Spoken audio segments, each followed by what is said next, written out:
Yeah, I know, another video, but there's too much to type, so bear with me. All right, so the reason why I wanted to make a video is because you make certain assumptions that I don't. So I personally think me and you on many issues will probably never see eye to eye in terms of approach. That doesn't mean I think you're a bad person or anything like that. It just means that we have different assumptions, therefore our conclusion is going to be a little different. Now, you say right here, first, I appreciate you.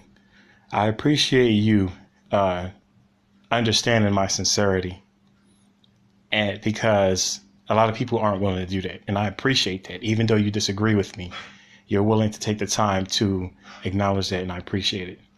So it says here, so if we understand systemic racism, you understand its effects. You understand the devastation it does to communities and families. This is the first assumption I want to challenge because I don't view systemic racism the way you do. In my mind, it's been eradicated. That's what the whole civil rights movement was about. Now, logically, because racists still exist, and there are likely various racists in various places in government, then there's always going to be an element of racism there, assuming that they act on it all the time. But the overall, that stuff has been changed. We have equal opportunities now. We have challenges, but a lot of the challenges aren't necessarily about race. A lot of them are about class, and a lot of it has to do with the politicians we vote for as well, and their policies that are holding us back. So I don't look at systemic racism like this is something that's oppressing us. Now, it seems like you do. Now, it did, and it has lingering effects, but that's not something that we have to deal with today. You think I'm confusing accountability. There are two levels of accountability: social, government, and personal. All right. So blacks killing blacks, social accountability. Folks eventually erase their fears and tell who did it, especially when people talk. There's a lot of community-based agencies that help, that are designed to assist. Individual accountability is held when the person killing goes to jail. All right. Here's my thing about accountability. One, it's discouraged. So get out of here. Even if you feel as though people do eventually talk, it's the community itself that discourages it to the point of disowning you if you do talk about that sort of thing. And accountability, the context that we talked a little bit about is police brutality. So the accountability that I'm talking about is several things. One, before this person got involved with the police, were there people challenging him on his lifestyle? Because, as someone who loves your brother, you see him heading down the wrong path, either dead or in jail, or a path that's going to increase his likelihood of encountering so-called racist cops, then you're going to be accountable to it. But people don't do that. I mean, obviously some do, but generally speaking, it's kind of like, well, he's making money. This is the only way out the system. Like, yes, I'm being general, and that's the point. It's because the subculture is a general thing, and the subculture discourages, in many times it discourages honest work and turns a blind eye to illegal financial gain. Even though, I mean, just look at our music and stuff. And this is not to blame everything on rappers or whatever, even though I do criticize them a lot. But we have a subculture that encourages illegal activity that not only is self-destructive to the community, it's self-destructive to the individual, but it increases the likelihood of that person coming to an ill fate.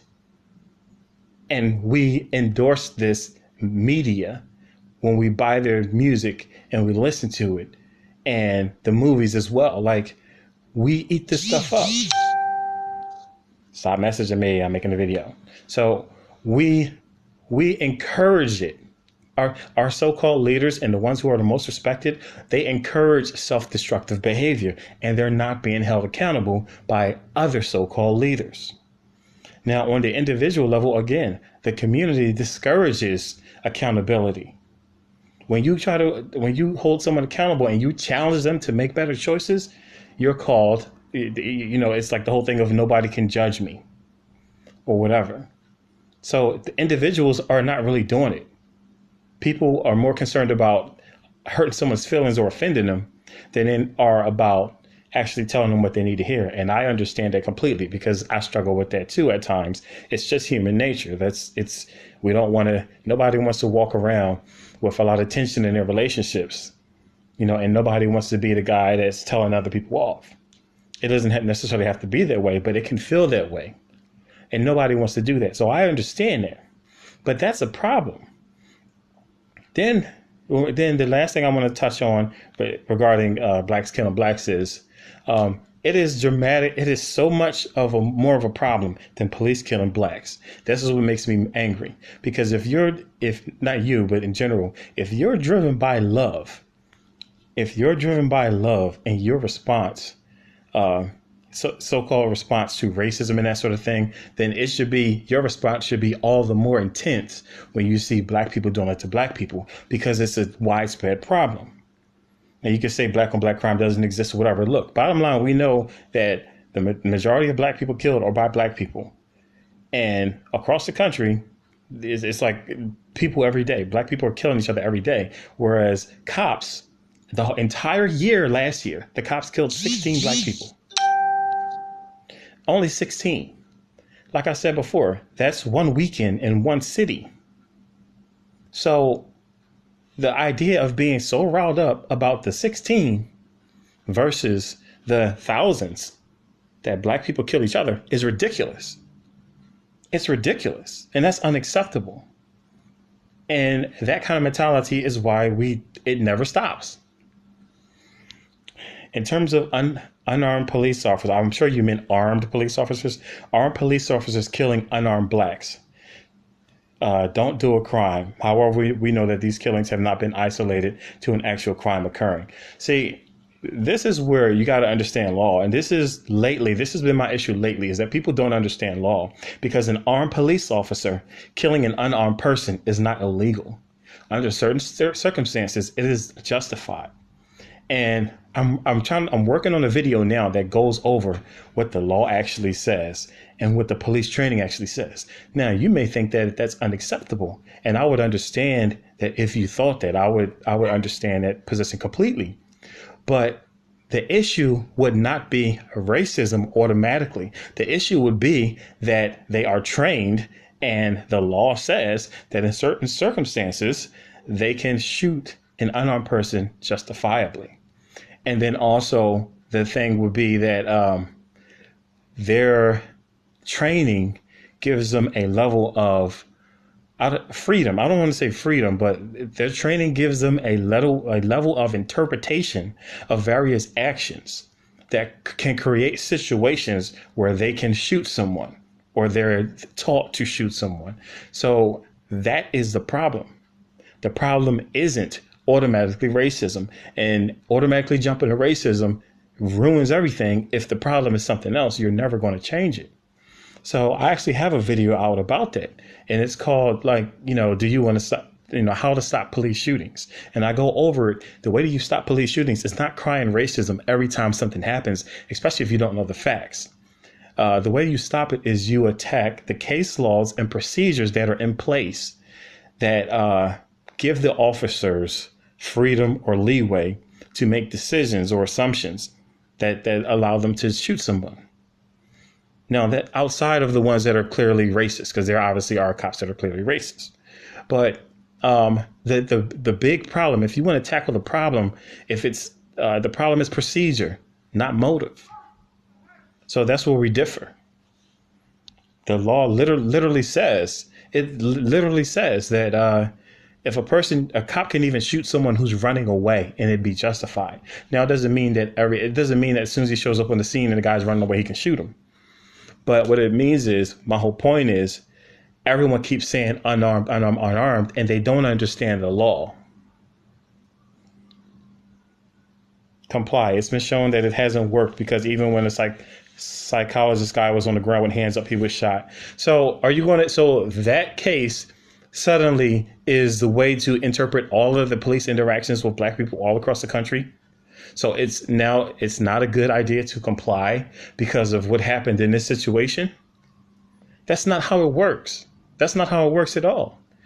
What happens is, as an individual, is it better for you, especially if you think cops are racist and you think they're killing people and getting away with it? The worst thing you could possibly do is not comply. So regardless of, you have one perspective on police shootings. I have another. Generally speaking, there are some of them that, are ridiculous. But generally speaking, we have different point of views. But for both of our point of view, it's a bad idea for them not to comply. Social accountability, improper training of cops that allows these occurrences to continue. I agree with you. Cop training is horrible. Now, I don't really know about that. Now, I'm not a cop. I've been looking over some of the stuff that they're taught through training, so I'm understanding it better. But without me being an expert, without me having gone through it and seeing whether or not, and then going out on the street as a cop, I couldn't tell you if it's good training or not. And when you're in the service in war, you can't just kill someone because you're scared it's a crime. See, that's another assumption. That's not what happens. One, that's not what happens. Number two, what happens in wartime has nothing to do with how the police handle situations on here. Wartime is very different. A lot of times the police are going into situations where they don't know what's going on. Sometimes they don't even know who the suspect is. If you go to a crowd, if you go somewhere and there's a crowd of people around and one of them is a suspect, and especially given the animosity towards police, you don't know what's going on. They don't know what's going on. So this is not to make excuses and say that they can just fly off the handle. What I'm saying is you have to look at the situations realistically and objectively. What happens in wartime has nothing to do with how the police operate. No accountability. They shouldn't be allowed to just say, I'm scared, and shoot folk who are running away in the back. Shooting someone who's running away in the back. Case law, there's actually precedent that shows that the police can shoot someone on the back under certain circumstances.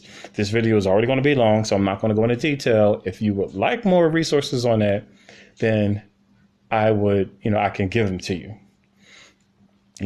Should not be allowed to use dummy language. Stop resisting, even though you are being choked. You're okay. So here's another thing, and this is going to sound like I'm nitpicking, but it's not. Do you know what resisting means? Do you understand what resistance means? Resistance doesn't mean that you're running away, automatically mean that you're running away or that you're pushing the cop or punching the cop. Resisting means that if they're trying to do something to you or they're telling you to do something and you don't do it, by definition, you are resisting. And the purpose of a police using force is to incapacitate the subject or subdue the subject. That's a better word. So the force has to be higher than the level of resistance. So the force is always going to be greater than what you are going to think is necessary, because it has to be greater than the resistance. The problem is the shootings are unwarranted, 20 plus shots. Why not just maybe 2, only later to say that, oh, it wasn't a gun. He had, oh, well, I feared for my life. Of 20 plus shots, why not 1 or 2? The thing about being in a gunfight is gunshots are very loud. And I don't know if by the 20 plus, I don't know if you're ever specifically hinting at the Stephon Clark shooting where they shot like 20 times at him. But here's the thing, you're in a high stress situation and you're going to say, well, cops are supposed to be trained. You're in a high stress situation. You probably got tunnel vision. Your adrenaline's going, your heart rate's going. You don't know if you're shooting someone or not, and especially if you're in the dark. And then on top of that, shots, you may shoot somebody and it doesn't mean that they're automatically going to be disabled. It doesn't mean that. You can shoot someone numerous times and they still come after you. Matter of fact, if I find it, I'll show you a video of a guy robbing a store who gets shot like 7 times. He gets shot like 7 times close range, and he's still running around chasing a woman in the store. That's not how it works. That's not how it works. The use of deadly force, once the use of deadly force is given, it's given. And then there are times when the police are shooting and they don't even know if the shoot person, they think the person's shooting back because all they know is they hear gunshots. So it's not really that simple. It's not like a video game, or it's really just not. That's not really a situation where you're thinking so calm and clear headed, especially if there's low visibility. Most folk who argue against the cop thing have cops in their family, yet they want accountability. That's all the same thing you're asking for. I'm not really sure if I know what you mean by that. Oh, I guess you're saying like, well, there are people. I guess you're saying that the people who want accountability, it's not that they hate cops because they're actually related to cops, but they just want accountability. And, I'm not saying the way my understanding is now, and this is a recent change. The way my understanding is now is that one, people dislike cops, and that they don't understand the law. Now my understanding is more of they don't understand the law, whereas before I just felt like they were mostly driven by anger or frustration or whatever.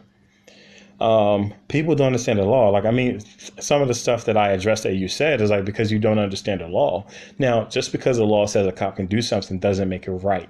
I'm not saying that. What I'm saying is if you want these things to change, you have to learn why. If you want things to change, you have to stop blaming it on racism and deal with some of the things you said. Poor police training, a couple of other things. But when you hear people talk, generally speaking, when you hear people talk, you don't hear them bring up police training. You don't hear them bring up what the law actually is. They assume they know what the law actually is, and they respond off that assumption, and they add the assumption of racism. So people don't get anywhere doing that. Now, I'll say I believe you're coming from a sincere place, so I'll say that your approach is off. You're saying that people are getting hate from my speech, and that's their way of holding me accountable. No. My approach is a response to what I see on my timeline every day. So what I see on my timeline every day is hate and hypocrisy. So I respond to that hate and hypocrisy by challenging it, And they also are saying you only want individual accountability, not saying you fight for social accountability. My understanding of the social construct is different than most people. So, of course, you're not going to see me fighting for it in the way that someone else may fight for it. And then the way that they fight for it makes no sense a lot of times anyway. Like protesting the flag, for example, has nothing to do with police brutality. When a cop is pulling someone over, I mean, what is he going to say? Oh, the person protested the flag. He's going to offend. He's going to protest my flag if I kill this guy. The police aren't thinking like that. So those kind of things have nothing to do with it. And like I said, the problem, if there is one, the problem is in the laws and the parts of the police training that give them the ability, that gives them agency to make interpretations of certain actions that the suspect is doing. That is what allows them to shoot people and quote unquote get away with it. So just going out there and tearing up the streets and tearing up businesses, going out there and just protesting literally is not it doesn't change anything. It doesn't, because that's not the problem. Assuming racism does not change a problem if the problem is policy and not racism. So my fight is going to be different. Now, what I'm going to start doing now, my goal now is I want to educate people on what I'm learning about the laws. So that way, regardless of how they feel about the police shootings, whether they agree with me, whether they disagree with me or not, they could at least channel that energy in the proper direction. And then also the idea that if people are getting hate from my speech, that's their way of holding me accountable. Well, my response is to hate that I see in other people's speech. So the same thing would be, so don't say that I'm being hateful, because I'm doing the same thing they're doing. Like, I'm responding to what I see as hate and sarcasm, hate and hypocrisy. That's not only is it hate or hypocrisy, people are justifying it, and it's self-destructive. So I address it.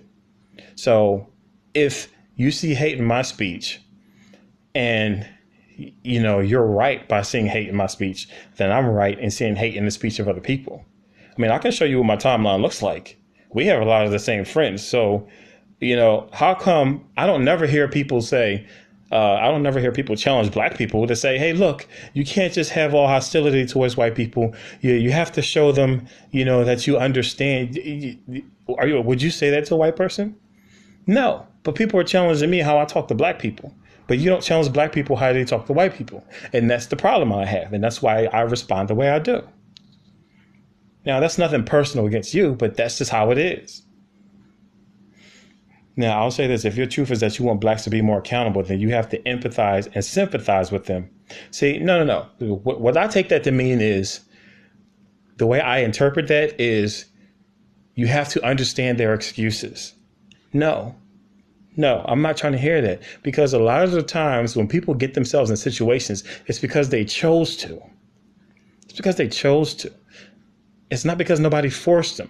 And if someone did encourage them to do it, it most likely was another black person and not a white person. So I just don't agree with that at all. It's easier to build strong children than to repair broken men.